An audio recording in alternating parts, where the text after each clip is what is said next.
Go. What's going on, guys? You're listening to the Eye Test podcast or watching us via stream. It's a football podcast by fans, for fans. I'm your host, Stan Olson, sitting next to my co-host, Cody Potter. And we're just two football fans. We love college football. We love professional. I think it's safe to say for most of our lives, we've been pretty much obsessed with football. And I think this has been a long time coming. We want to record a podcast, and we're going to start out with a mock draft. And I'm going to handle the odd picks today, and my co-host Cody is going to handle the even picks. We're just going to make our picks and do a little analysis, a little breakdown, and maybe offer some alternate picks. And we're just going to keep it going and try to make it as smooth as possible. Yeah. What could go wrong on the first episode of the Eye Test podcast? Right. So without further ado, man, Jacksonville, 2021, first overall pick. Who's Jacksonville taking? And I'm not going to make it too complicated. It's going to be Trevor Lawrence, and the quarterback from Clemson. He's going to change that. He's the face of that franchise. He's got a new head coach, Urban Meyer, and they have some targets, some weapons already. DJ Chark, Laviska Shenault. They have another pick in the first round. Right, so get your home run pick, man. Get the generational talent at quarterback, man. Just get it started. Get your face of the franchise. I can't think of the last player that they had that really was kind of a superstar in the NFL that just was kind of a guy that you might see on the cover of Madden or... I can't think of a franchise quarterback in their history, so, I mean, Byron Leftwich, Burnell. Well, I mean, Byron Leftwich gets his trip to the Super Bowl finally with Tampa, but, yeah, so, I mean, without taking too long on the Trevor Lawrence thing with Jacksonville, because that's pretty mainstream, man, let's start with something different, man. I'm going to go with the New York Jets, pick number 2. I'm going with Penei Sewell, man. I think, it kind of just gives a little different, feel for what you would say. Last year they went Mekhi Becton, and that's the heck of a value that they found in that draft. Got a one tackle, so you get your bookend tackle. Kind of do the Redskins philosophy or Washington football team philosophy. With Chase Young, Montez Sweat, you got that D line. The Jets definitely need quarterback, but there's definitely quarterbacks on the market. We're not going to get too much into that as far as free agency, but I like Penei Sewell, man, and unless you got an alt pick or something, Well, an alt pick, I would say you might want to maybe think about a quarterback here for the Jets. Obviously, this is a pick that they may or may not be making too. There's a lot of trade rumors right now going around with Deshaun Watson, so very likely that Houston could be on the clock, but I think that if it's going to be a quarterback, I think Zach Wilson. Zach Wilson. Really love some Kyle Wilson. I've been calling him Kyle for about the past 6 months, and it's getting on my nerves. And I said I wouldn't call him Kyle for the recording, and I did. So, yeah, but that would be a pick that maybe I would consider. But I think Penei Sewell is an exceptional talent. I think he's probably one of the guys that may not be hindered from sitting out. I think that his 2019 tape is probably as good as any lineman you can really see, maybe other than Quentin Nelson. I think that's his ceiling as an impact player of that level. I think he's going to be a Pro Bowler. I think he's going to be an All-Pro. I think that he could probably play left guard, right guard, left tackle, right tackle. Yeah, but if you're drafting two number alt, you're moving back to the right. You're going left tackle. Yeah. Penei Sewell's a stalwart, man. He had some of the best tape I'd ever seen in a left tackle position. So, right. I say keep it simple. I could say quarterback there, man, but I honestly feel like they're going a different direction. And just for the sake of the mock, we're going to act like they are. Right. Which probably means they don't have this pick, but... Right. I'm going with the best talent. I like it. But one thing I do want to add before we move on to the number 3 pick is that I really don't think that team has a roster capable enough to support a young franchise quarterback. I think that they need to keep building and maybe next year think about targeting a quarterback, maybe a Sam Howell or...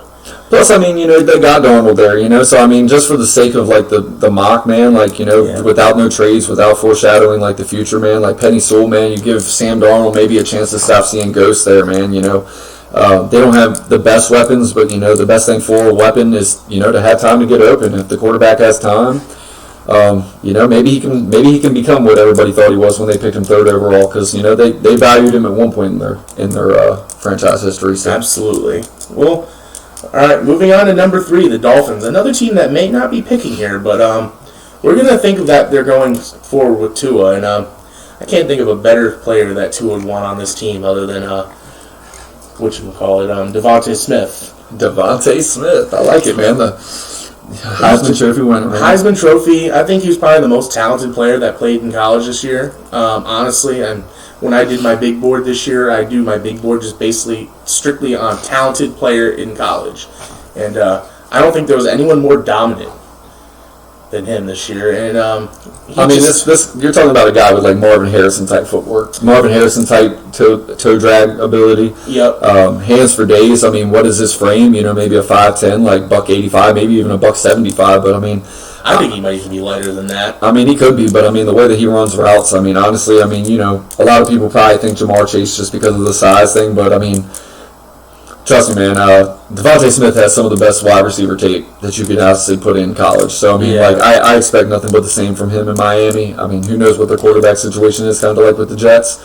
But, I like the pick. I love the player. I think he's just such a clean prospect, and I think he has an amazingly high ceiling. And just paired him with Devontae Parker while he got the Devontaes. Yeah. I like it. I think Tua's going to like it, too. And I don't think there's a lot. I think that's an interesting spot for Miami. And usually I'm not super high on taking skill players in the top 5. I think usually maybe tackles, edge rushers, and quarterbacks are usually what you see go that high.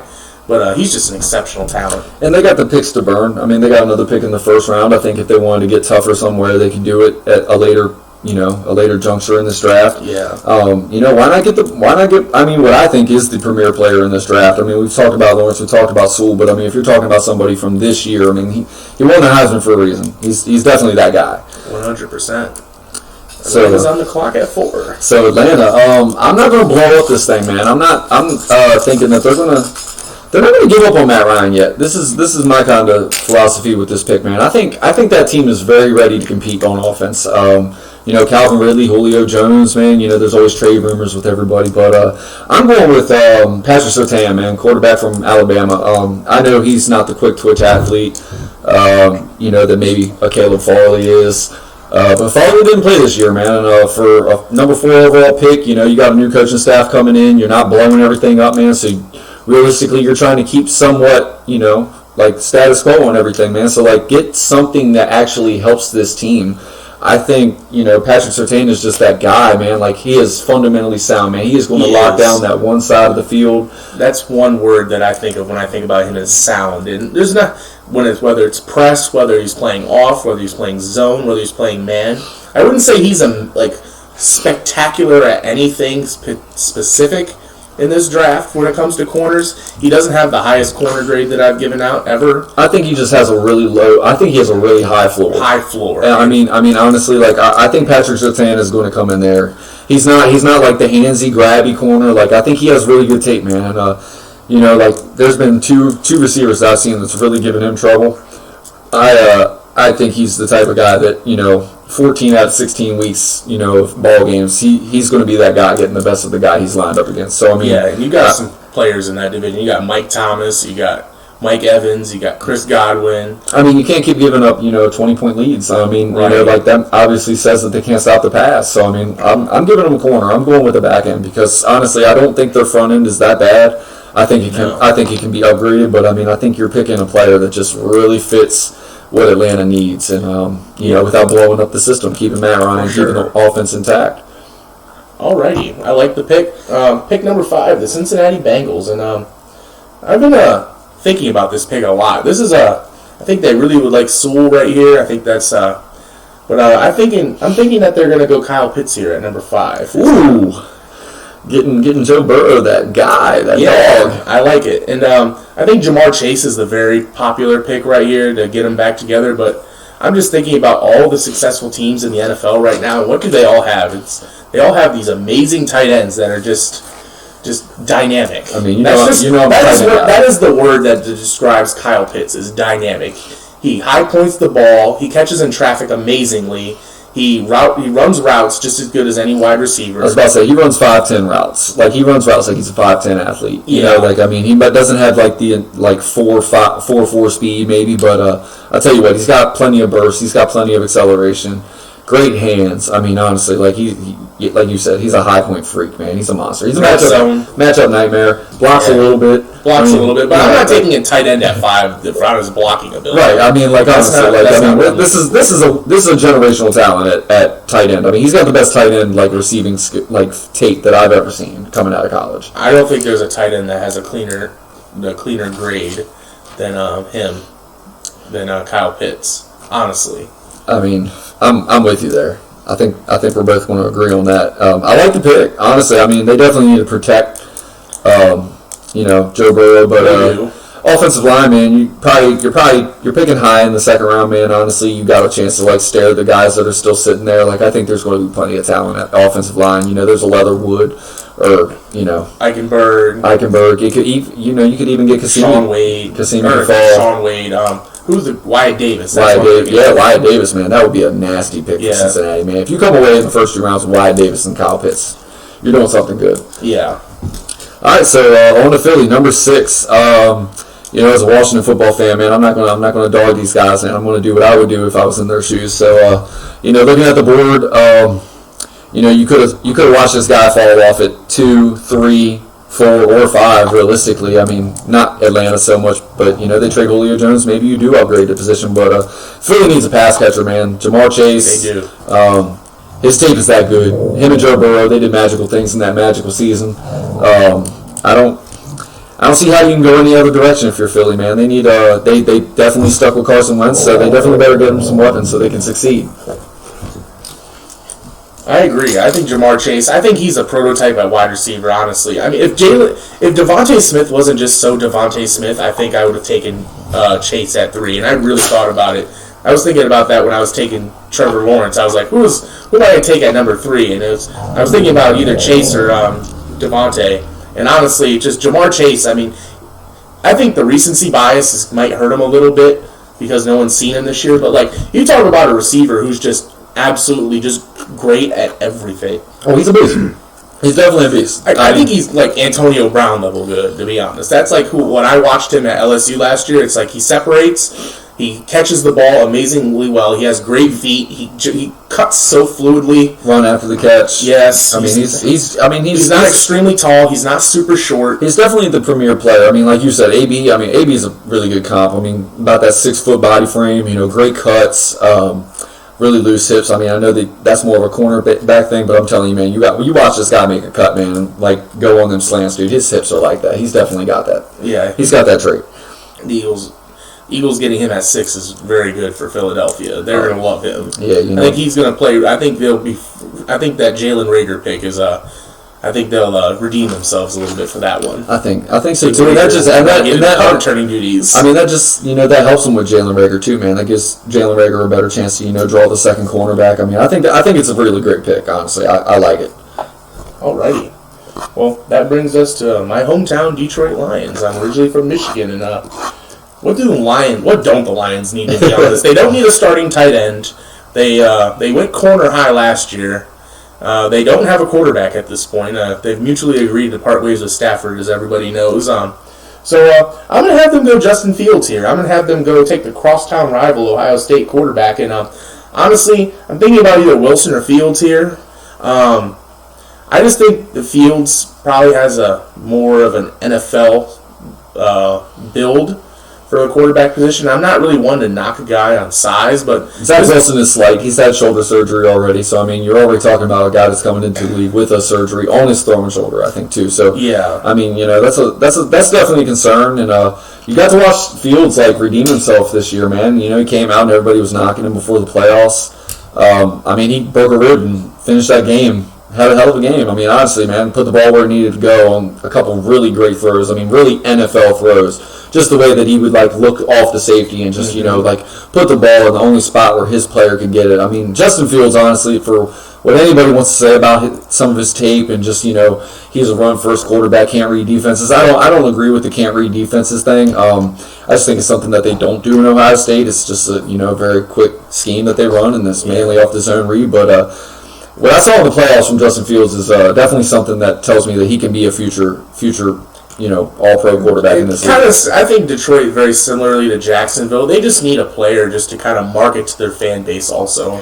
I mean, that's not a reason to take a player. And I think he's a little safer than Zach Wilson. I mean, honestly, He like is. I think Zach Wilson's definitely got the hype train. Right. I mean, they're going to need to put somebody's face outside of Ford Field, for the season ticket holders. And I don't know if Zach Wilson's the guy for that. I think Justin Fields, they put him on the little season ticket. He's on the cover of the program. He wears number one. Justin Fields can play this year, too. Yes. He can play day one, I believe. He's got the leg ability either way to, like, actually come in and have success early on. I think Zach Wilson would need to sit a little while. I think they both would actually probably benefit from sitting, but if they wanted to go Fields day one, I think they could. I just think he's built more for the NFL. Like 100%. You can't put Zach Wilson back there and start letting him get railroaded by linebackers and DBs. Right. So number 8, I'm gonna stick with the quarterback here, and this is kind of cheap, I guess, because a lot of people are mocking him here, but if I think about a guy who would definitely have a little bit of knowledge on Trey Lance, it's definitely Matt Rule, the Carolina coach. I mean, guy came from Temple, turned that program around, very quickly turned Baylor around.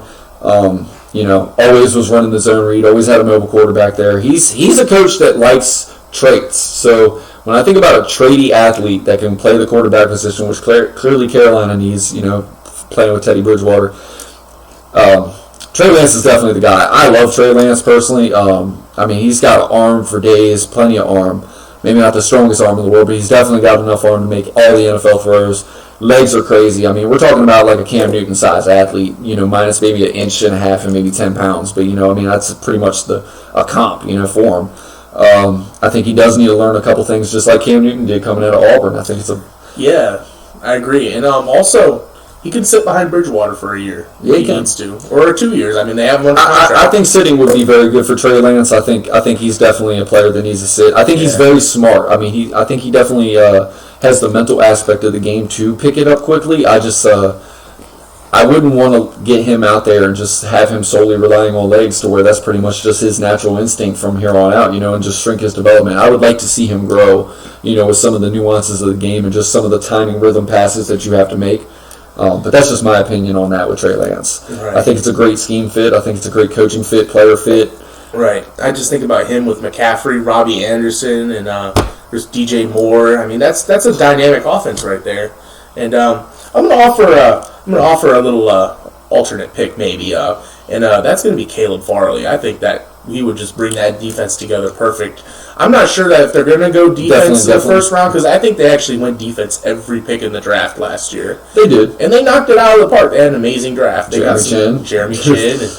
And, Brown from Auburn, and they got Yergos Matos. I mean, those are 3 guys that played well last year. I definitely like Gross Matos' tape. Right, and it's just like, I just think about maybe a Caleb Farley with Dante Jackson. And he fits the mold of what they were looking for, the big twitchy athlete, what I'm saying? I mean, definitely, Farley's definitely the premier athlete at that position this year. Definitely. Had amazing tape, the year before. I think Caleb Farley is one of my favorite players in this draft. I love Virginia Tech defenders, kind of just like Pitt defenders. You can't go wrong with Caleb Farley. 100%. Alrighty. So on to Denver. On to Denver. Number 9, your favorite team. I don't really have a lot of love for the Denver Broncos, to be honest. They're just a division rival. I'm a Chargers fan, but I'm going to do my best to hook them up here. And honestly, this might not be a consensus pick, but I'm going to go Christian Barmore here. The more and more I think about it, the more and more I think that this defense was just so great when they had dogs up front. Von Miller, he missed all of last year. He'll be back this year. Chubb will be there still, but they don't have Shelby Harris this year. He's going to free agency. Don't know if they're going to bring him back. And then they lost Derek Wolfe. Derek Wolfe, right? Yeah. Yes, to the Ravens. And honestly, he was such a presence on that team when they were successful. He was a run stopper, just a great 3-4 defensive end. And honestly, I think Barmore, he has the upside to be maybe the best interior pass rusher in this class. He flashed really well at the end of the year, and he kind of had some inconsistent tape. But looking back at it, Alabama's front seven this year probably wasn't as good as some of the years prior. I mean, you just think about the name value there. I think their offense actually was pretty much the great unit on that Usually, team. I mean, Dylan Moses had the ACL He did. the year before that he was coming off of. He definitely looked a step slower this year, but Yeah. you never know. He's probably 2 years removed now. Probably a little bit more confidence coming into next year. I think he's going to be a steal in the second round. I wouldn't take him in the first round personally, but I think the strength of Alabama definitely was the offense this year. I mean, they had 10 games against SEC opponents. So when you go undefeated against the SEC, it says something pretty miraculous about you, man. That offense was pretty special this year. I definitely think it was the highlight of the unit. But Barrymore, when he's on his game, He's a he is monster. Unstoppable. And Definitely a monster. and Definitely an Alabama has just put out great defensive linemen for a long time. I think he continues. I was about to say he's definitely in the mold of all of them. Quentin Williams, Deron Payne. Like when he's on his best, he kind definitely- of reminds me of Gerald McCoy. That's kind of who I see. Like just a high motor. Yes. For a guy that big, just very athletic for a guy his size. Christian Barrymore's a beast, man. I think Denver would be really happy with that. Yeah. And John Elway's not allowed to pick quarterbacks anymore anyway. Right, So yeah. I like it. It's a different pick. And Dallas is going to love you because I really think Denver could have gone this way too. Upgrading the offensive line is always something that needs to be done.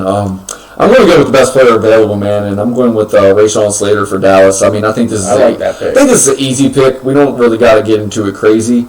I think it pretty much speaks for itself. You watch Dak Prescott, have a compound fracture on his ankle, and That was a tough play to watch. I'm not a big Cowboys fan, but honestly, just watching Dak, oh my gosh, that was such a tough injury to watch. And Zeke Elliott really had a down year. I mean, they had so many injuries to the offensive line. I mean, kind of just like Philly did. I mean, Philly could have gone Rashawn Slater too if they wanted to get tougher. I thought about that. Protecting Carson Wentz is definitely critical. I thought about it too, and I just year after year they keep saying Philly's going to draft a wide receiver in the first round. I really didn't like the guy that they drafted in the first, and with their top pick last year at wide receiver. I really think Rashawn Slater for Dallas is just a perfect He's fit. flexible too. I could see him going to Philly, but I think Tyron going over to right tackle, maybe Slater helps at him. left. Maybe helps preserve him a little bit more. Right, Zach who Martin knows? will be back this year. Yeah, I mean, they just got have decimated by Giannis. injury, and they got to protect Dak. I mean, I think ultimately, whatever their cap situation is, they'll figure it out. Jerry Jones always re-signs his guys. I think there's a wants lot them. of Cowboys fans that are probably screaming at us right now for not taking Caleb Farley. Trust me, I know that we've mentioned him a bunch of times. I just I couldn't give it to him, man. I think Rashawn Slater is a higher rated player. Definitely had a more important positional value, which sometimes I don't really care about with mocks because mocks the names are going to change every week as stories come out about him, as workouts come out about him. All the names change. I'm just trying to get names out there, and I just think Rashawn Slater's that. We've mentioned Caleb Farley, and honestly, he's probably going with the next 2 or 3 picks anyway. So we'll be talking about him again. I like it. All right, the New York Football Giants are pick number 11, and here I don't know. This is kind of a tough pick for me to make right here. Gettleman likes Gettleman players, and when I think of Gettleman, I just think of somebody who's just like a hard-nosed football player, and I'm going to go Micah Parsons here, and a lot of people have him falling, and I can see why. I mean, he didn't play this year. He has like a little bit of off-the-field things going on, but I think that pick for them. I think you think about. I think that's a very Gettleman pick. I think of him as the centerpiece of that defense, and I think of him with that front. I think the Giants have an exceptional defensive line. I think they have a tough In the defensive making. front. I think they have a tough defensive front. You get an elite prospect right here. I mean, that's you could mention a couple names, man, a couple other names. Right. You could say they need wide receiver, man, but I just don't see Gettleman doing it. I mean, maybe he does, maybe he doesn't, maybe he falls in love with one of them SEC wide receivers. But Maybe. I Waddle could very well come off the board. I mean, Waddle could have came off the board a little while ago, but there's some off the field stuff with Micah Parsons supposedly, man. I don't try to get too much into that. I think Right. Micah Parsons is. Honestly, coming into this year, he was probably my second or third rated prospect. So, for you get a player of Micah Parsons' caliber for the Giants, man. I mean, we pretty much just hooked up the NFC East. It's like, for me, that's like, what the heck is going on here? Hopefully, we do a little bit of justice for Washington here coming up in a few picks. Yeah, but, hopefully. I mean, Parsons is an exceptional talent. You talk about somebody who can line up at anywhere in the fronts, anywhere in the linebacker position. Mike Samuel, he's going to get after the quarterback. He can edge rush, man. Right. If you want to go forward, you could put him as an outside linebacker. He could put his hand in the dirt if he wanted and rush the passer. He's just an elite level caliber player, man. He's got great instincts, man. Yeah. And honestly, man, he does the Mike linebacker position. He is definitely one of the most fun players to watch in this class. He's definitely a diverse, especially on defense. I just love watching his tape. I was watching his tape from the bowl game last year. He played, and honestly, he just was the tone setter of that defense. And Penn State has a pretty good defense, and he is the standout. He has been the standout for like the past 3 years on that team. He didn't play this year. We saw how good they were without him. So I mean, I think it's pretty much speaks for itself. Right. Penn State fell hard this year, and they definitely missed Michael Parsons. So on to San Francisco, man. This is one of my favorite coaches in the league. Kyle Shanahan's a beast. The fact that this guy is still here, I don't know if he actually falls out of the top 10. I think for our mock, we like to do what we like to do. It's not really a consensus thing. But since he's here, I'm giving him Zach Wilson, man, because honestly, dude, like Kyle Shanahan, has paid his dues with the quarterback karma. He has literally made Matt Schaub, Kirk Cousins, and just so many guys amazing. RG, Jimmy G. I mean, how many average to me skill set quarterbacks that CJ Beathard? I mean, dude, and he wins with these guys, and honestly, they have a solid roster. We definitely talked about the slight frame. There's definitely some things, but I think the way that they run the ball, the way that Kyle Shanahan does the play action pass, honestly, man, if Zach Wilson is still available, I promise you that Kyle Shanahan might actually run that pick up on there and announce it himself. Because if Zach Wilson's there, San Francisco's running that pick in. And I love this pick right here. I think if Zach Wilson managed to go to San Fran, I think that's almost best case scenario for Zach Wilson. Right, that's player meets team. It's just honestly, that's he doesn't have to start. If Jimmy G starts and plays well, and he can sit behind Jimmy G. Right, I mean, right. You don't have to play in week 1, and I mean, honestly, re-sign Trent Williams. They've gotten by with the Nick Mullins of the world, Right. So it's I just think I think that's a match made in heaven, to be honest. And just think about him and that San Fran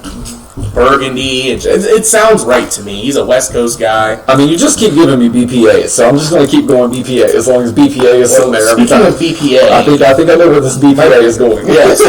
Honestly, I'm torn between 4 guys right here, and honestly, I'm going to go, and I am just going to give Justin Herbert a Lamborghini, and that is Jalen Waddle.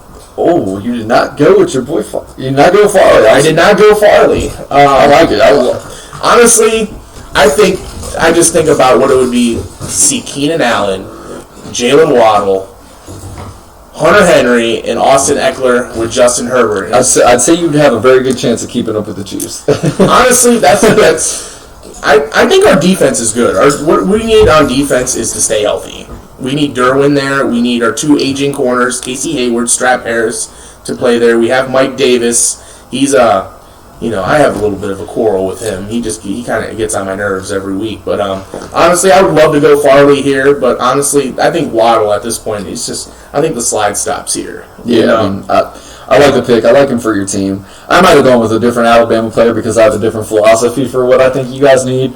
I'm just going to throw it out there because I love the guy, Najee Harris. I don't devalue the running back, but I think the LA Chargers are just screaming give me that physical tough guy. Najee Harris can he can catch the ball out of the backfield, and I mean he will bull you down. And honestly, if I think about me trying to build the Chargers, I would go Najee Harris. And I know this is high, and you can say, oh, whatever, it's the running back. But you know what? The Chargers drafted running backs high. They went Ryan Matthews and Melvin Gordon were both first-round picks. And I mean, dude, your window, you were in your window with Justin Herbert, man. And I think about a quarterback's best friend, it's Najee Harris, man. Honestly, they have a pretty decent line. They can upgrade some positions, but tell me Kansas City really doesn't have a guy on that defense that wants to tackle this guy 30 times a game. That's basically what I'm thinking. It's not to chase anybody. It's literally to wear them down and keep Patrick Mahomes off the field with your quarterback that can match him.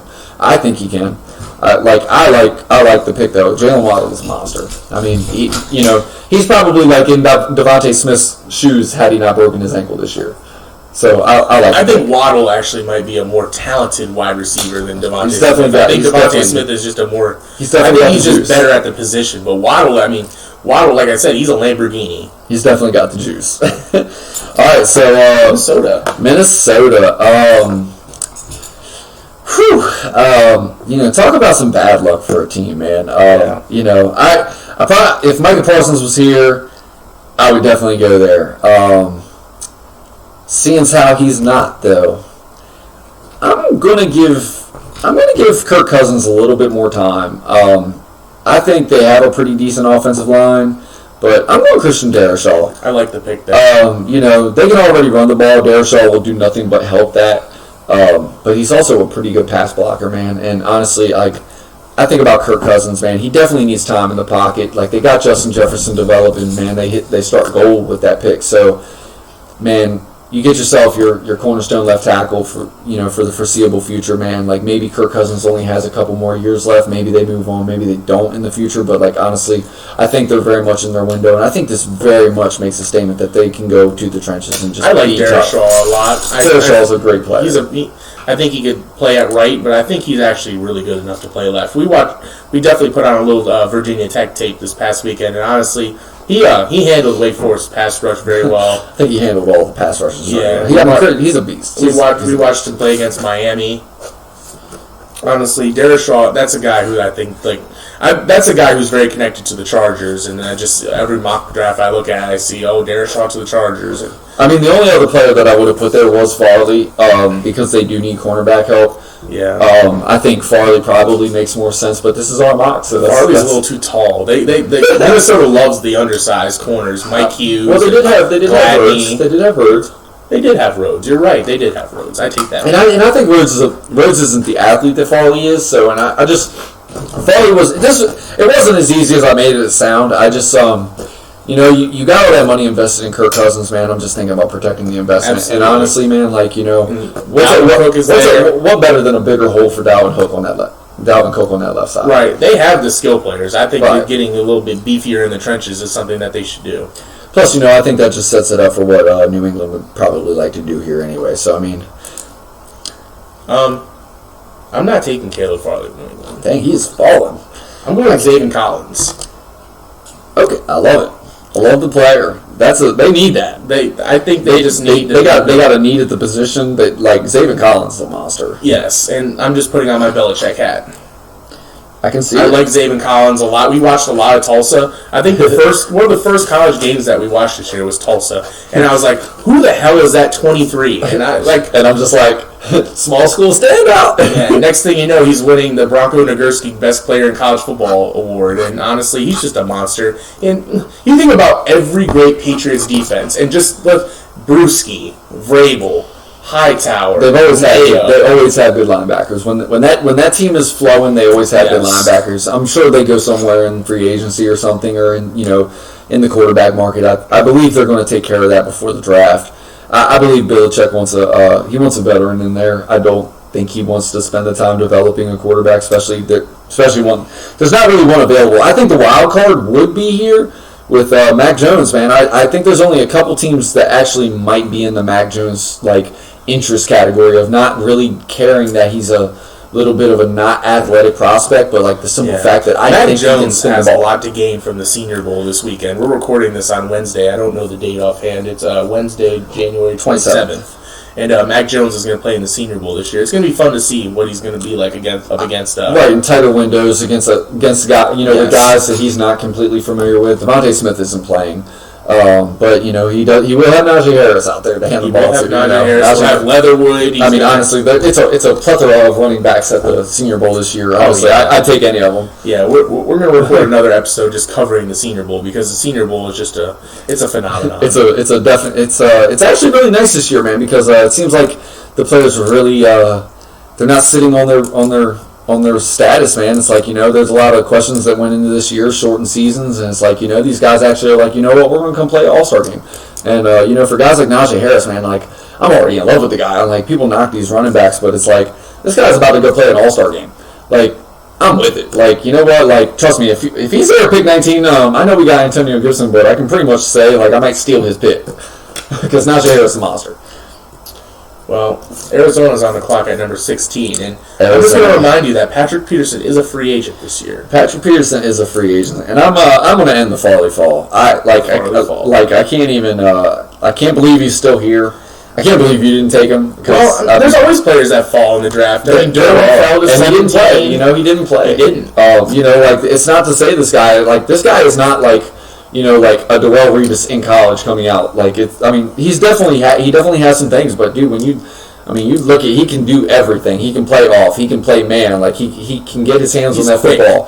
When he plays off, loose hits for a guy. In a blink of an eye, he's in the wide receiver's grill. Exactly. Like, I mean, he's amazing ball skills, very good recovery speed. I mean, the guy is a truly gifted player, man. And I think about a team that really does well developing defensive backs, man. It is Arizona, man. Like, I mean, just year after year, Budda Baker and just Patrick P and like the Honey Badger, and it's like year after year they can just plug and play all these cornerbacks and like safeties and Isaiah Simmons. Yeah, man. Like, they got my man Isaiah Simmons. So it's just like, you know, like if I think about a team that just has a need, you know, for the future, maybe not an immediate pressing need, say they do, because I'm sure they do re-sign Patrick Peterson.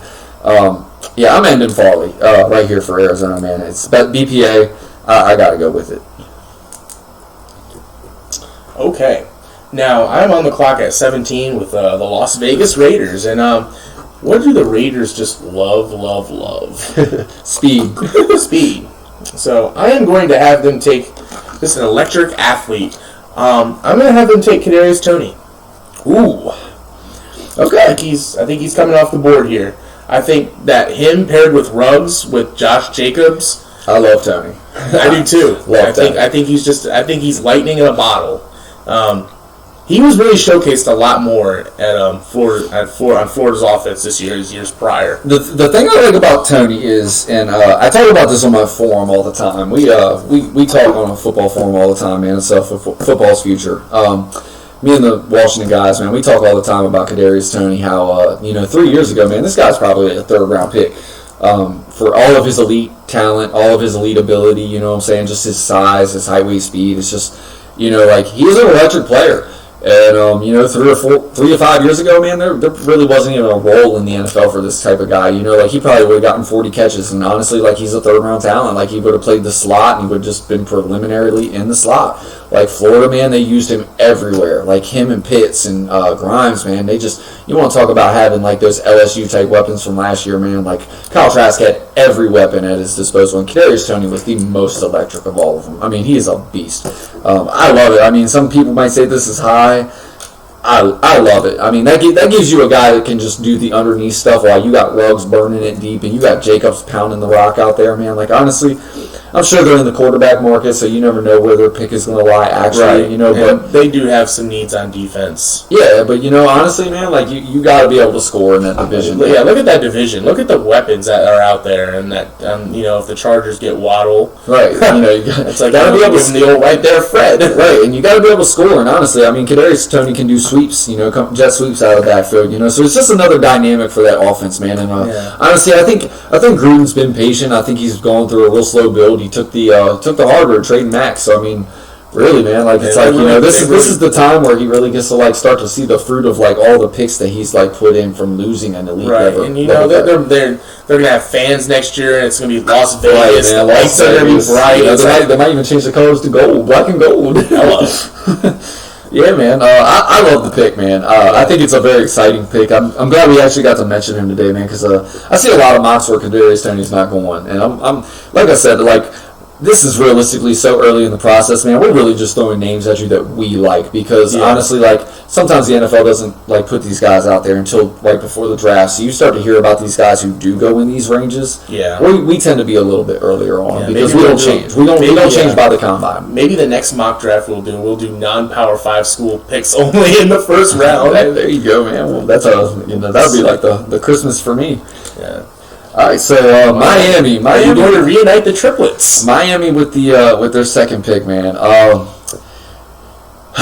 Man, and I don't mean Alex Leatherwood. I'm gonna let you do something with maybe you make me happy, maybe you don't. So I'm going to leave him there because I know this name has been mentioned to Miami, way before the playoffs came around. And I just, like we've already mentioned the running back situation kind of being devalued, but Miami needs a running back. And I think they need an electric running back. As great as I think Najee Harris is, man, he's just a dog. I'm going Travis Etienne here from Clemson, man. I think he was the best player on Clemson. I know everybody's going to say, oh my God, Trevor Lawrence. He's like, dude, Trevor Lawrence is an amazing quarterback, dude. But like Trevor Lawrence missed time, and Etienne carried that team. Etienne has carried that team for years, and honestly, like he does it out of the backfield. Everybody knows that if you shut Etienne down, Trevor Lawrence has to beat you with the receivers that they have, and they are not the same type of level receivers of the Florida guys this year, LSU guys last year, in my opinion. Right, Bama, like it's right. Etienne. He is the one he is the go-to option on that team. Right. Especially now that Higgins is gone. I love Etienne. He's a monster. He's one of the most talented players in college football. He was ranked number 4 on my big board for talent players. And some of it for me is realistically just like player ranking for me, and like honestly, like he might fall. He might fall to the bottom end of the first round because just the devalue. The devalue on running back is real sometimes. But honestly, man, like this player is worth this selection. And honestly, for this team, like you can say whatever about Tua. You really, like I said, we've mentioned like the Watson thing before. With Miami, you don't really know who's going to have these picks with all the quarterback movement this year. But wow, Etienne is that. You know what I think of when I think about Tua, Etienne, and Devontae Smith? I think about Kurt Warner, Marshall Faulk, and Torrey Holt. Could be. I think people have been a little bit hard on Tua. I'm not personally a huge fan, but it's way too early, man. I mean, the guy came off of hip surgery. Come on, man. Like, let's give the guy a chance to develop, really. Right. Absolutely.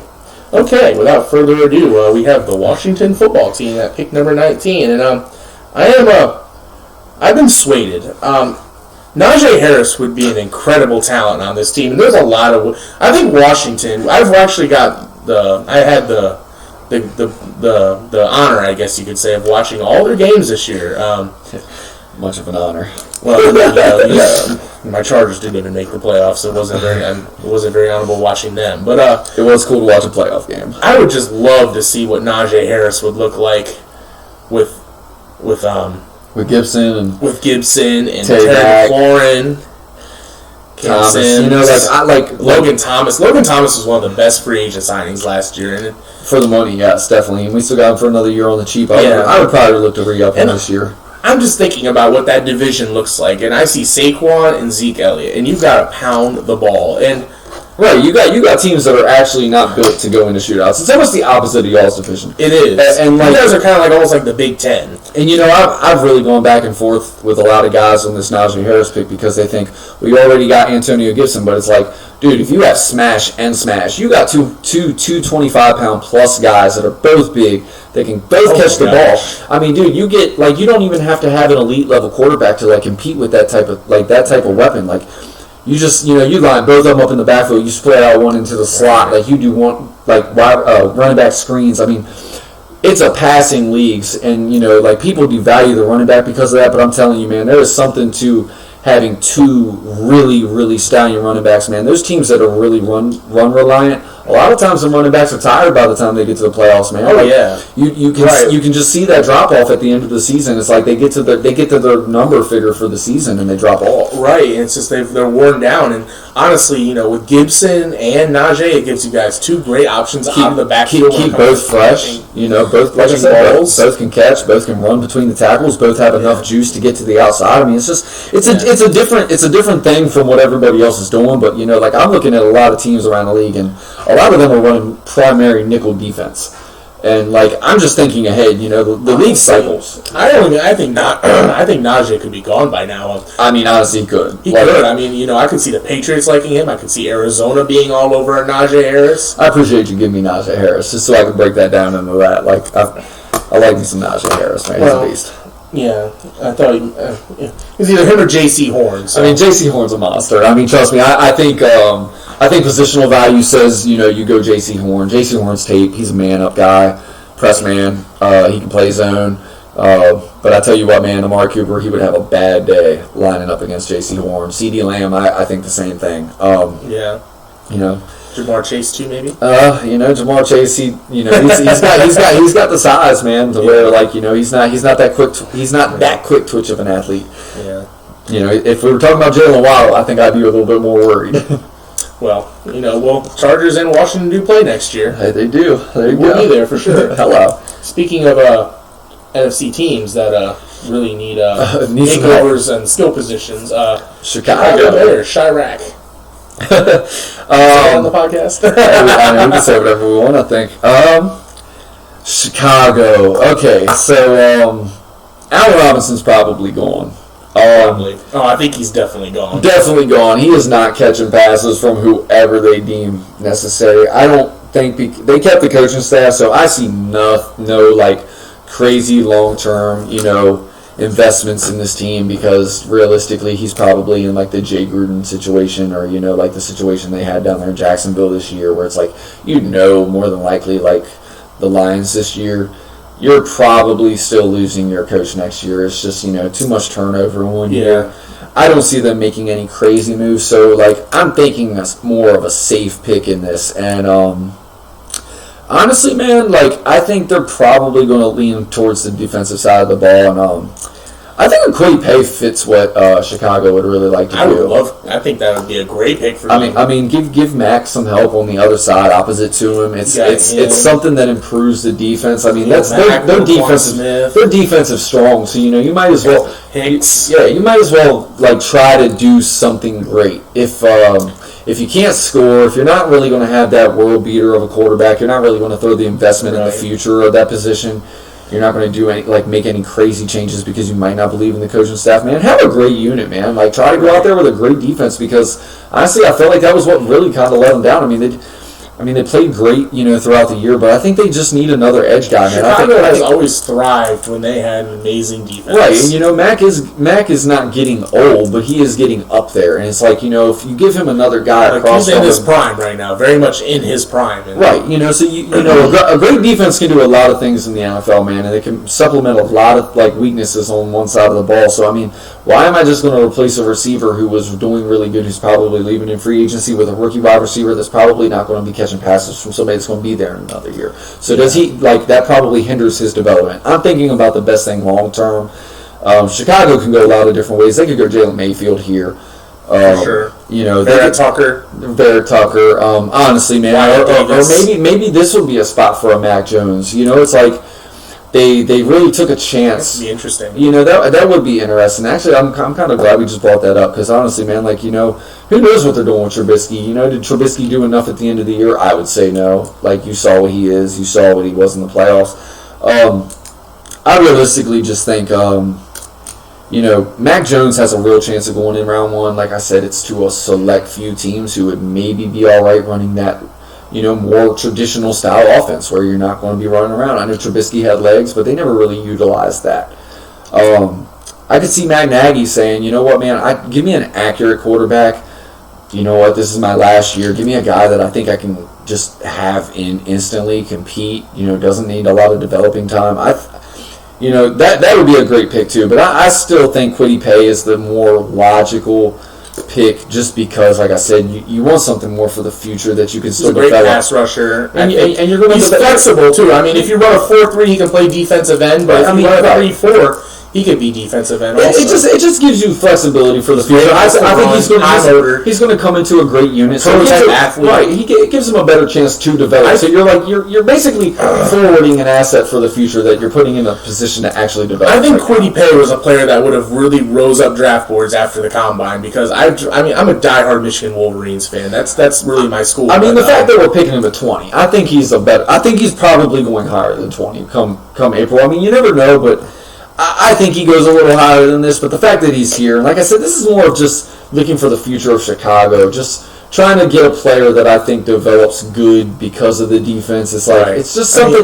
it's just an asset. It's not wasting a pick this year for the future. Well, if you guys continue to listen to the podcast, you're going to learn very quickly that we prioritize quarterbacks, protecting the quarterbacks, and killing the quarterbacks. And honestly, if you're in the first round and you have an opportunity to get an elite pass rusher at 20, go get them. Yeah, man. Right. There will be wide receivers in the second round. You know, you go get your Sage Surratt in the second round or Rondale Moore, but go get an elite pass rusher with a high motor, high upside, scheme flexibility. Right, positional value. There is something to positional value, and I do try to hold true with that. But at the same time, I will not pass on. I will not pass on my 10th ranked player overall for the 4th offensive lineman because I have it just doesn't make sense, man. Eventually, you have to go with the best player available because there are a lot of teams that passed on Derrick Henry in the first round, and I promise you, a lot of them drafted wide receivers that did not pan out. I promise you, they wish they had that pick back. They would have loved to have picked Derrick Henry in the first round. You can say whatever about running back. Maybe they don't hold up long term, but honestly, if you feel like you're in your window, pick them. With the Washington football team, I feel like that defense puts you in that window where you don't maybe need that elite level quarterback. Maybe you can get a mid-round quarterback. Maybe get your lucky Dak Prescott.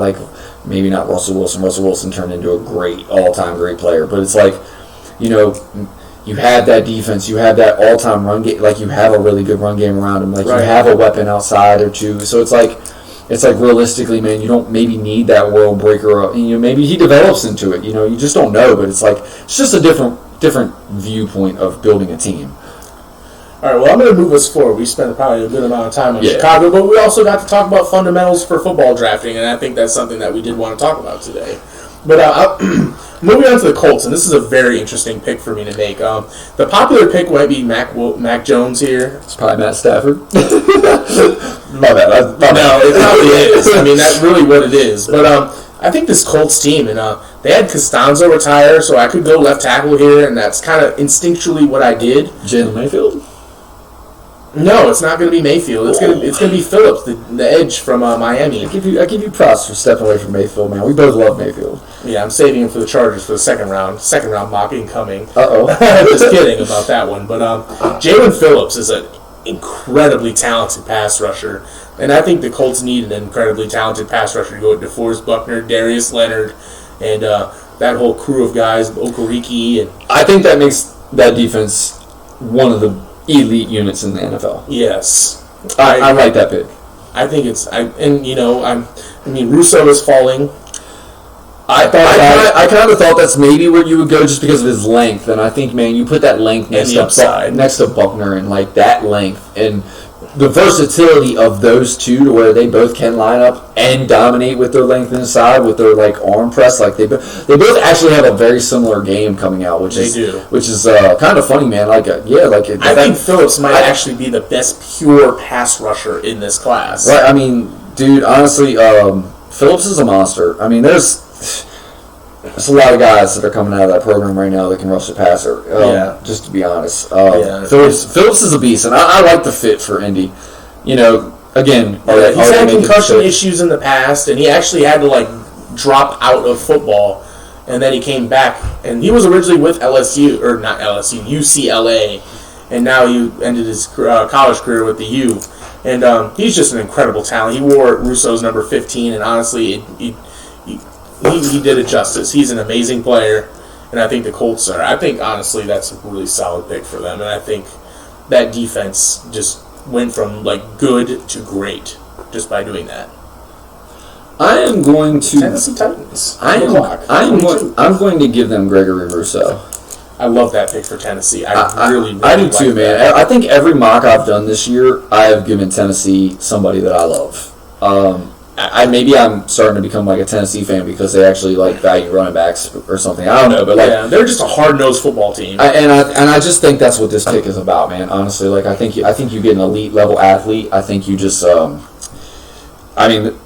Gregory Rousseau, he might not have the highest floor, but I'm telling you, his ceiling is just about whatever he wants it to be athletically. I mean, he's flexible. He's got that dog mentality too, man. I mean, honestly, I don't really know about any injury history. He's a very explosive athlete. Yeah, man, we'll go. The only reason he slid is because he didn't play this year. I think if he would have played this year, he would have won higher. Right, he's very raw. I was about to say. I think it's the combination of he didn't play and he was a raw player coming out. So I think he needed more of a. He had a lot of sacks, but just lined up all over the place. So I'm not really sure where he settles in on the defensive line. I think that's the great thing about it is I don't think you like, have is to he a settle. 3-4 defensive end, or is he a 4-3 like hand in the dirt edge rusher? Like, I think you have the versatility to play both. I think he can play inside. I think that's the great thing about Russo is realistically he's so scheme diverse that realistically like you're just gonna find a place for him on the field. Like I hope it doesn't take as long as it did like a guy like Hassan Reddick like in Arizona, but like I mean realistically that's the type of ability. I think you actually saw Hassan Reddick like put it together for like they finally put him at stack linebacker, which exactly, and that's kind of where he belonged the whole time. But I think when you go through trial and error of like trying to get one of these raw talents, man, where they can really line up anywhere, it's like find out where they're great. And just by Tennessee doing that, I mean, Jeffrey Simmons was probably my favorite player in college football the year that he came out. It's a shame that he had the injury. Talk about Tennessee just getting gifted two amazing defensive linemen just because of not playing the years before. So hopefully that pans out for them. And I think Russo can play the run. Russo actually plays the run. He does. I think Baltimore kind of torched them up. If Zaven Collins was here, that's an easy pick for me. Linebacker would be very easy for me to go here. I don't think Nick Bolton has the elite level coverage skills that you're going to need to be like a 3-down linebacker in the NFL. I think he's athletic enough. I think he's like full on go. Like I think he's pure 100% wide open all the time. But when you get against some teams, he's a thumper. When you get against some teams when they're running zone coverage, man, they pass a lot. Like Nick Bolton kind of looks lost out there. He definitely holds his zone, but he's always making tackles. He's not actually like getting in passing lanes or like really. I don't know. I'm not. They have Rashaan Evans to do that. Right. Exactly. Like I think they need something different at linebacker other than a Bolton. Like I think if it was a Zaven Collins, I think that's a great pick. Maybe Owusu-Koramoah, Jeremiah Owusu-Koramoah from Notre Dame would have been a cool pick. I mean that would have been. He's almost like an Isaiah Simmons. Could play strong safety, coverage skills for days. I kind of liked him for the next team. That's kind of why I didn't want. I had his name clicked right here. That's kind of why I left him. I think Russo actually just gives them the little bit of run stopper that I think they need across the line, and he's versatile to like play any position. And I just like that pick for Tennessee, man. And like I said, I would have gone Zaven Collins. I could have gone the Notre Dame linebacker, but I was looking at the Jets, even though it's not my pick, and I was like, God, man, I like that pick for the Jets. I do, and that's what I'm going to make. Jeremiah Owusu-Koramoah goes to the New York Jets. Thinking the same thing. So, great minds think alike. That's what they say. But they go Sewell, number 2, and then they get Owusu-Koramoah. That team just got 1,000 times tougher. And right, I mean, honestly, they can go whichever way they want in this draft. Yeah. They have picks and they need them. They need to get tough on the defense. They need to get tough on offense. You get Penny Sewell. You get that boy from Notre Dame. I love it.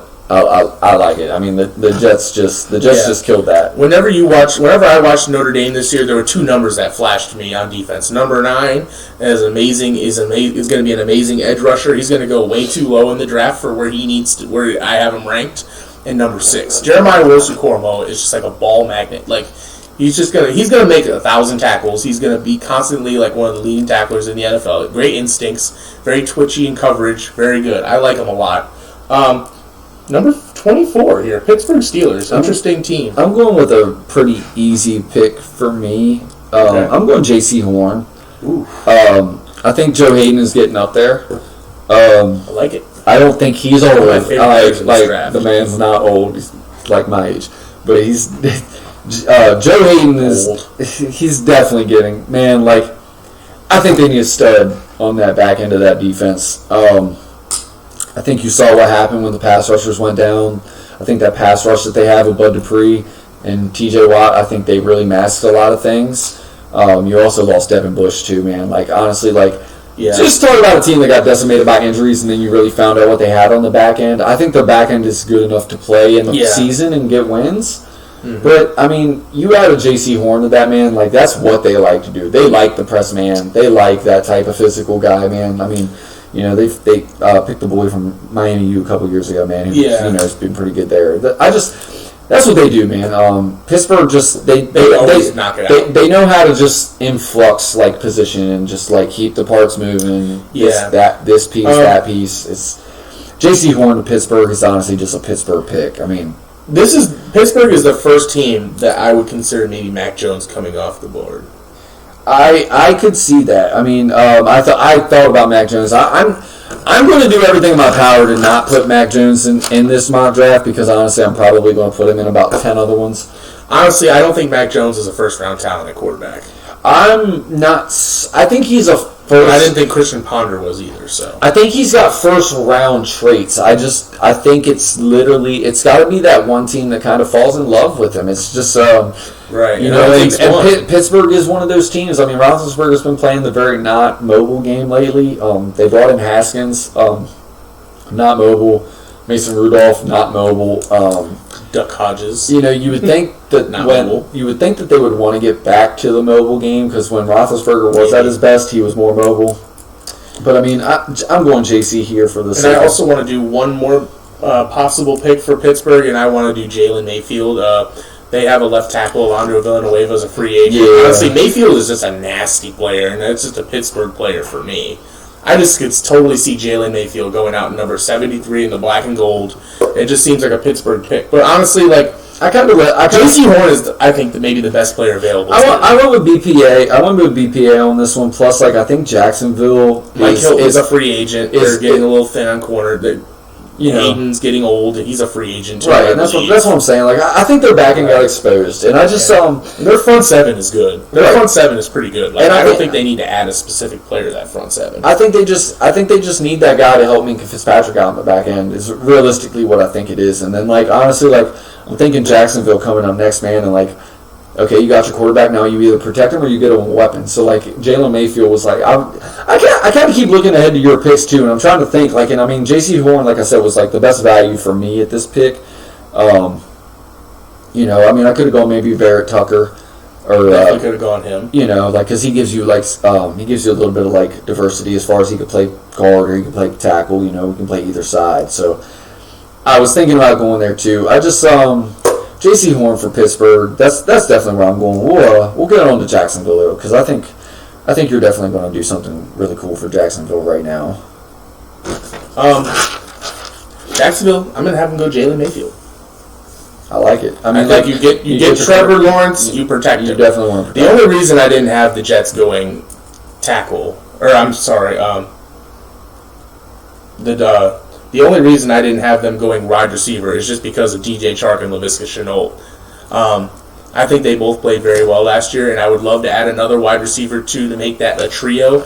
But honestly, you drafted Trevor Lawrence first overall. He is going to. You don't want him to be you don't want to give him the Joe Burrow treatment. No, you definitely. Their line wasn't terrible last year, and they have a young, really good running back. Honestly, so it's. I think Mayfield can play left tackle for sure, but I think he could come in and be your right tackle day one starter right there. And honestly, he's strong enough. I mean, Jalen Mayfield's best tape was against Chase Young. So when you can say that, I think that speaks volumes. Jalen Mayfield, I think he might be the most underrated tackle in this year. I think he's very underrated. The fact that you could get him in this range to me speaks to the fact that he's underrated. I just yeah, man, I love it. I really don't even have anything else to say because I love Jalen Mayfield. And I actually left him here for Jacksonville just for the simple fact that well, I think Duval appreciates it. I think I think if there's a guy who knows anything about Jalen Mayfield, man, I would say it's probably Urban Meyer. You know. Yes. Wow. I could have had them go Wyatt Davis. But honestly, that would just make too much sense. Yeah, but I think a lot of teams tend to stay away when they know their player, but they know what they've gone against. I think they tend to go against the guy that they have competed against. And honestly, Jalen Mayfield's the tackle. I think he can play left. I'd put him at left. Protect Trevor Lawrence's blind side. I mean, they got an all-pro caliber running back that they just got in as an undrafted free agent. They got some weapons out wide. I think you just get the tackle, get your quarterback, man. That's a heck of a first round for Jacksonville, man. Like I think Urban Meyer would be ecstatic with that. And I mean, Urban Meyer's going to want to set a precedent for being a physical team. I mean, just in my opinion, he's a pretty hard-nosed coach. I mean, he's probably going to be out there yelling at grown-ass men. But I mean, we'll see how that works. But on to Cleveland, man. Talk about a team that I really thought had Kansas City really right where they wanted them. But I'm going to make this easy, man. It's Joseph Asai from the edge rusher from Texas. Yeah. I like that. I like that a lot. Wow. Pair him with Myles Garrett. I think Texas. I think they have talent. I think they maybe have some coaching things. I think maybe they have some identity things. But as far as like individual players that are coming out of Texas this year, Caleb Stearns and Asai and just Kasimi, who we haven't even Cosme, yeah. It's like, I mean, dude, these are three guys that are going to do really well on Sundays. They might not be the Myles Garrett, Chase, Asai has really good bend. I think he gets around tackles very well. Right. Sometimes I've noticed he overshoots his cut, and he ends up like just kind of out of the play. But he has a raw skills tool set that will just make him a really good pro, I think. I like it. And, you line him up with Myles Garrett on the other side, man. And I think Myles Garrett needs a running mate. I mean, they have some pretty good D tackles. Olivier Vernon. They definitely need a linebacker. Like I'm kind of knocking Nick Bolton, and honestly, he might go in the first round. He probably does. Some team might fall in love with him, and it could be Cleveland. Honestly, Cleveland and Nick Bolton make a lot of sense. I went with the plus athlete for this, man. Like, they drafted Myles Garrett, and they've drafted a lot of plus athletes. They did draft Jabril Peppers, who was an athlete. And, I know he's not there no more, but it's just, I look at that team, and I think about a team that likes to draft athletes. And so I felt like this was a heck of a pick for Cleveland. I think that's a home run hit for them. I think it is too, man. And speaking of teams that draft very well, I think there's not a lot of teams in the NFL that draft better than Baltimore. No, they seem like they always just make the right pick. They're always on the clock, and it's just wow. They took that guy, wow. Like Patrick Queen, wow. And for me, I've loved this player ever since I've been scouting this year's class, and honestly, I'm gonna have him go Wyatt Davis. I'm not a Baltimore pick. I just think that offensive line is just that. Other than the fact he doesn't play Bama. That's true. Maybe Leatherwood, maybe. Wyatt Davis, I mean, I've watched a lot of Wyatt Davis these past couple of years, and he is just a downhill guard. He's the best guard I think that's come out he's a road grader, and that's what they do there. I could see him just slotted in at right guard. He's not going to be able to wear number 52 in Baltimore, but he's going to play there for 10 years and just do Baltimore. Lamar Jackson's going to be taking him and the offensive line out to dinner for the next couple of years, hopefully, because that Ravens offensive line just needs to kind of be retooled a little bit. They had some injuries, some retirements. Yonda, like, he kind of fills the spot that Marshall Yonda, I think, left. And I just would maybe thought about going wide receiver here, but I just don't know if I'm ready to take a wide receiver for Baltimore, to be honest. I just need to see a little bit more for Lamar Jackson. It's like, I was about to say, Terrace Marshall would be a guy that I would consider for Baltimore. I think they need a big body wide receiver, but dude, I love the pick. Wyatt Davis is what they do. I mean, that's what they do. He's a road grader, man. I mean, he's literally going to be lead blocking. He's a thumper. He can screen passes.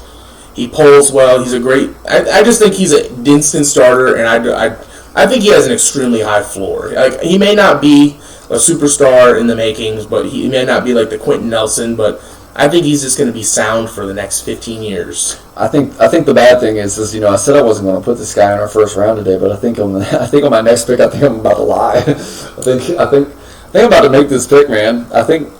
New Orleans is just they're in a serious cap situation. I'm glad that my finances aren't as bad as theirs, but, in real life. But I'm assuming you're going Mac Jones. I'm going Mac Jones. I think that's a guy who has, maybe some athletic limitations, but one thing New Orleans doesn't have is a limitation of weapons on offense. Maybe they do need another wide receiver. Maybe they can upgrade some spots. They definitely are going to probably lose players because they are cap strapped. I'm sure they restructure a lot of them, so they're just in the same position for the next 3 years going ahead. But honestly, you got to start getting cheaper somewhere, and the quarterback is a position that realistically the only way you're cheap is a rookie. So that gives him the 5th-year option, so that he's not ridiculously expensive for at least the next 5 years. Maybe it's not what they want, but I don't really see another quarterback worth taking right here. I have a guy that I like, but he's definitely not going in the first round unless he kills his Senior Bowl, and that's Kellen Mond. And I can see Sean Payton loving a Kellen Mond. players get drafted a lot higher than the consensus all the time. So Kellen Mond could be that guy. But I'm just going to go for conventional wisdom because we haven't watched the Senior Bowl yet. I'm not, I don't even want to jinx my guy. I want Kellen Mond to come out here and ball. So I'm going with Mac Jones. I'm going Mac Jones. Green Bay is next on the clock, and they're going to take Greg Newsome second, the defensive back from Northwestern. He's definitely one of my favorite players in this class, and it might be a little rich. He might not be a first-round corner. If it wasn't for the injuries, I think he's definitely a first. He hasn't played a full year in college, but I've watched his tape from last year, and I've watched his tape from this year, and I just see an astronomical jump in his skill set. And the last game I was able to watch him in was Ohio State, and honestly, he held his side of the field down really well. And Tre'Davious White on the other side, I like it. You're paying Tre'Davious White too. Oh, no. This is Green Bay. Buffalo's next. Oh, I wrote him backwards. My bad. Might be. This is the first episode. But, that would be a good pick for them too. Wow. But, no, I think Kevin King is a free agent, and his last game, he did not send Green Bay. I don't think they're going to be chomping at the bit to re-sign him. I feel bad for Kevin King. And that's not the way to end your year, man. No, people are making memes about this guy. Sure, he's got some death threats and some more stuff. Yeah, the Green Bay fans are. There's some other good corners I really like. Molden from Washington is a guy I really like. Number 3. He is a nickel corner, and he can also play safety, and he just is instinctual as all hell when it comes to playing zone corner at the nickel. And that's a guy I thought about going here, but King is an outside corner, so I think they want to go outside. And honestly, Newsome is the highest rated outside corner I have right here, and I just think that pick makes a lot of sense. I think that Green Bay offense is just fine the way they are right now. Well, I'm glad you actually put Green Bay here. I'm glad we mixed this up because now I actually get to make the pick that I really want to make, and that's the Buffalo pick. And I'm going with Javonte Williams. I love this pick. I think that's probably my favorite pick in this round. Yeah, honestly, it speaks for itself. I would probably have put a different player here. I know this is 3 running backs, and I'm clearly just, going against everybody's. I'm probably giving everybody Tourette's right now. That's just oh my God, you can't draft running backs in the first round. But it's just we can do whatever we want. We can do whatever we want. And honestly, man, Buffalo needs a running back, man. Josh Allen needs a Javonte Williams. He needs somebody that can break teams down, man. I really thought Zach Moss kind of would have been that guy.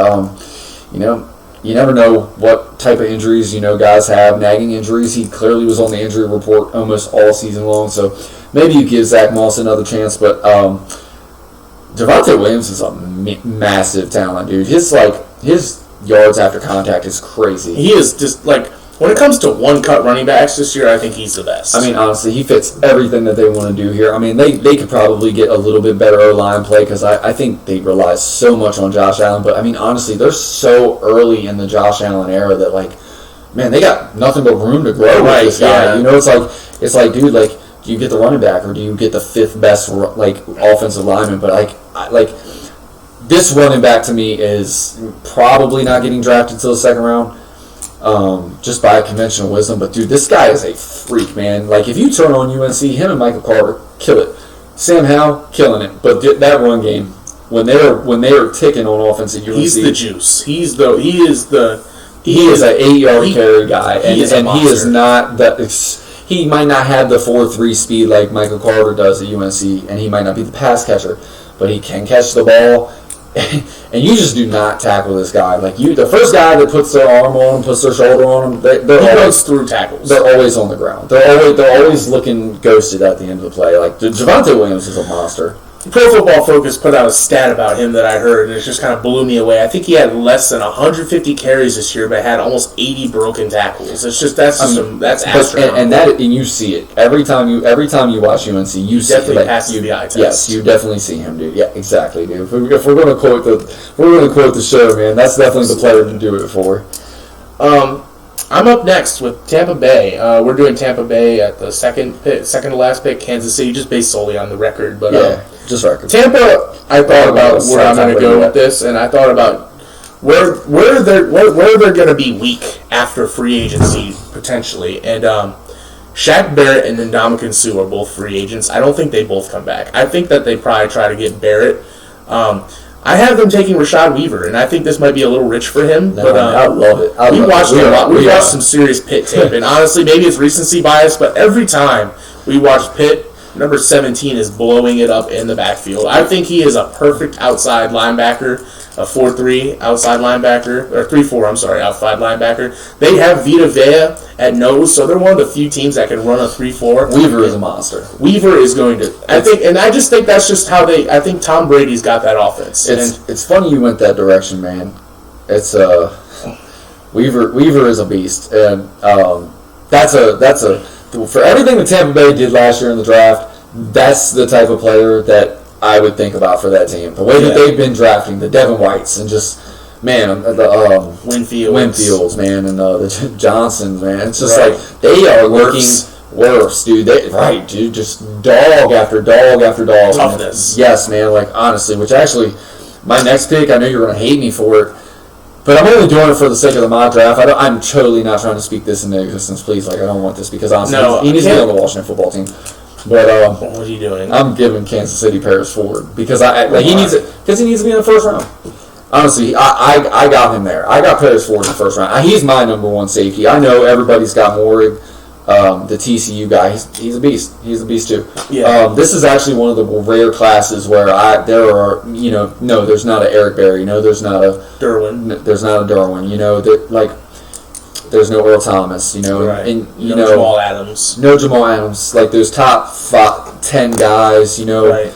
But the multifaceted ones. But honestly, I think this is the richest class of safeties that I have seen in a really long time. I mean, Paris Ford, I don't think he's going to be a third-round pick. I really don't. I can't see it either. I mean, that guy is a dog. I think the league is just hiding him somehow. They're just not there's a couple teams that's got to know about him. He's the guy that Daniel Jeremiah comes out the day before the draft and is like, "Hey man, this is that late ride." I can see him just be like the Darnell Savage. Right. Like, that's kind of like who I might comp him to. Like, they're just a Darnell Savage, but he lays the wood. Right, dude. I mean, he's just quick. I mean, he brings guys down. He has instincts on the back end, man. And like I tell you, I have a little system for like defensive backs and how I grade them, man. And I'm pretty good at finding these guys. And, which of course I'm jinxing myself now, but I tell you, man, Paris Ford, I gotta throw him in the first round. I'm not going to mention the team because we already know what the team is, and I know it's just pissing you off. But it's fine. It's Kansas City. I mean, it is what it is. I mean, that's what Kansas City does. They take the Juan Thornhills. They take the players that I like that. But I think if there's a position that they can upgrade, man, it's definitely the Sorensen, man. Yeah, it's the Sorensen position. I know Sorensen is out there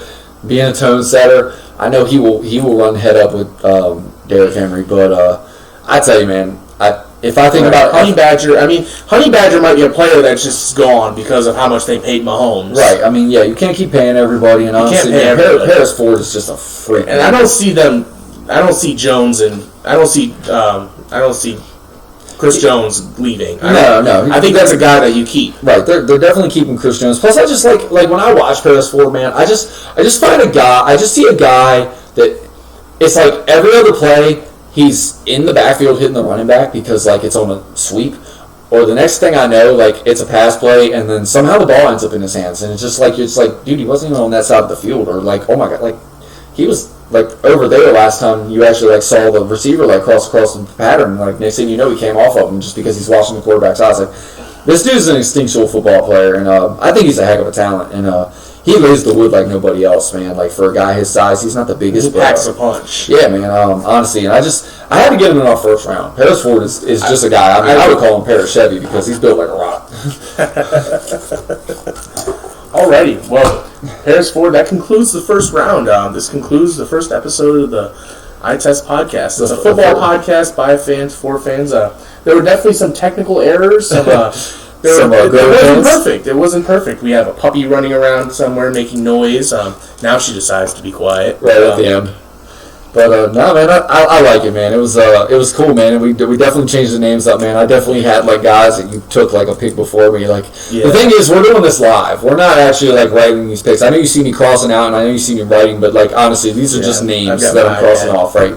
Like, we're just doing this live, man. It's all feel. Like, honestly, like, if you can't pick on the fly, that's which they're doing in the league, honestly, man, don't do a mock draft. And this is just, I think one thing I'd like to say about this class is I just think because of play a lot of the star players sitting out. I think you could see some guys fall. I think that's what Farley, Farley's so far, different. maybe Farley's not the one, but I just think that. I think this might be a topsy-turvy draft. I wouldn't be surprised to see. You could see 4 quarterbacks go in the top 10, and it's possible. You could see Mac Jones go. You could, right, dude. Who knows? Hell, maybe Desmond Ridder sneaks in somehow or something. And you got a lot of big names in the Senior Bowl, dude. This is not your typical Senior Bowl. Right. This is a Senior Bowl. You got the Florida State D tackle. You got the whole Pitt D line, and then you got the other safety from Pitt, man, who's a dog, man. Then all those running backs. Your boy from Virginia Tech, Khalil Herbert, man.